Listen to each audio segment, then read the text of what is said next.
you a next-gen gamer yet? No? Then perhaps you may still be debating on which console to go out and spend your hard-earned money on this holiday season. I was in the same situation myself, as I couldn't figure out which console to get, the Xbox One or the PlayStation 4.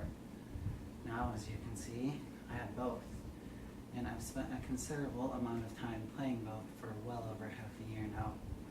I'm here to tell you today that the Xbox One is the better console to buy than the PlayStation 4. First off, the Xbox One is the cheaper of the two consoles. Secondly, you can fully share digital games on the Xbox One with a friend. And then lastly, the Xbox One has been receiving new updates on a monthly basis. First off, the simplest reason that the Xbox One is the better console to buy is because it's the cheaper console to buy. For a while, it's true that the PlayStation 4 was the cheaper console to buy at $399. The Xbox One was initially revealed on May 21st of 2013. Alexander Slawinski of Joystick.com noted that it also came bundled with a hefty price tag of $499 along with it.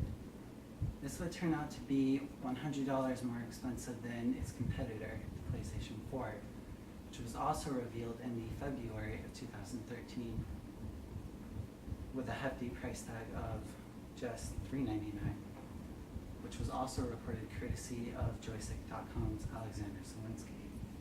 Almost an entire year after it was first announced and about half a year after it was initially released, Tom Warren of TheVerge.com revealed that the Xbox One would be receiving a $100 price drop to $399 to compete with the PlayStation 4.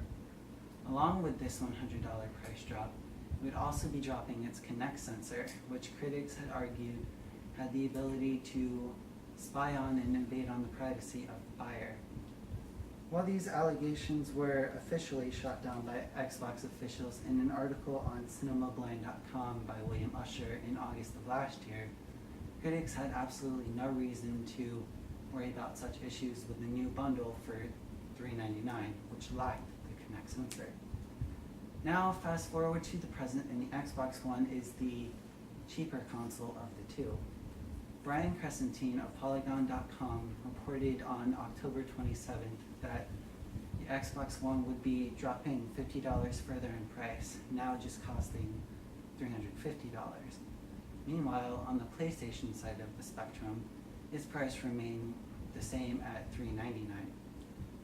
Being the cheaper of the two consoles, I feel that this gives the Xbox One a major advantage over the PlayStation 4 and giving the customer a better value while spending less. Moving along, another great reason that the Xbox is better than the PlayStation 4 is because it allows the player to fully share digital games. But first, I'd like to talk about what the Xbox's competitor has to offer when it comes to sharing games. This would be the PlayStation 4's feature called SharePlay. According to an article on log.us.playstation.com in which Sony representative Scott McCarthy writes, using SharePlay is a lot like creating a virtual couch of sorts. You have the ability to virtually hand the controller to your friend to allow them to jump into your game to play whatever it is that you might be playing at that specific instance, even if they don't have that game themselves. Also, you can both play a game cooperatively as if you both won the game. SharePlay does have its downsides though, as it still does not allow your friend to completely own the same games that you do. It only allows them to play whatever it is that you might be playing at a given instance. Another big problem with SharePlay, according to Colin Campbell of Polygon.com in an article from this year in August, is that the sessions in which you play with or allow a friend to play a certain game only last approximately 60 minutes, meaning that once these 60 minutes are up, your friend will be kicked from the game. You'll find no such shortcomings on the Xbox though, as its sharing digital games on the Xbox One is both better and easier thanks to the home Xbox setting. A walkthrough of how to set up this game sharing can be found in an article on GottaBeMobile.com by Travis Pope in August of this year, and is fully condoned by Xbox themselves, as I initially learned how to do this from their help page at support.xbox.com. After both you and a friend have signed into your profiles on each other's consoles, you must then designate each other's Xbox as their home Xbox. I've done this with my friend Cody. Once you've done this, you and your friend gain access to each other's digital library of games. So say one of you were to buy and install a digital game. That would also mean that the other person has the option to download and play that game as well, and vice versa. This way, there is no time limit to playing or other such shortcomings to sharing a game. Whatever one person buys and downloads, the other person can also play. This is a true way of sharing games, and you can do it on the Xbox One. Lastly, the Xbox One has been receiving new updates on a monthly basis, bringing with them a bevy of new features. But first, let's talk about the PlayStation 4. It has been updated very scarcely since its launch last November, adding only a few new features. Upon examining the update history of the PlayStation 4 at PlayStation.com, one isn't going to find very much.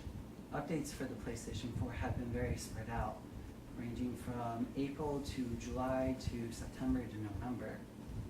Also, you'll find that many of these updates mostly address fixes of problems rather than introduce new features.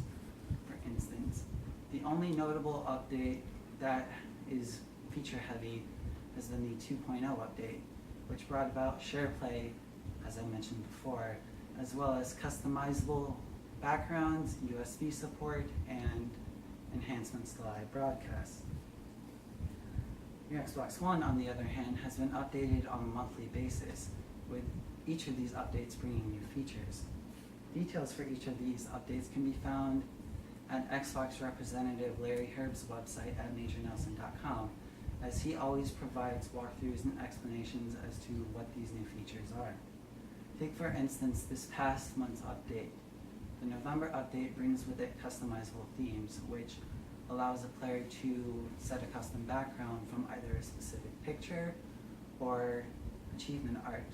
Also in this month's update is the ability to add showcase items to a player's profile, which shows the viewer set video clips or achievements that the player has done.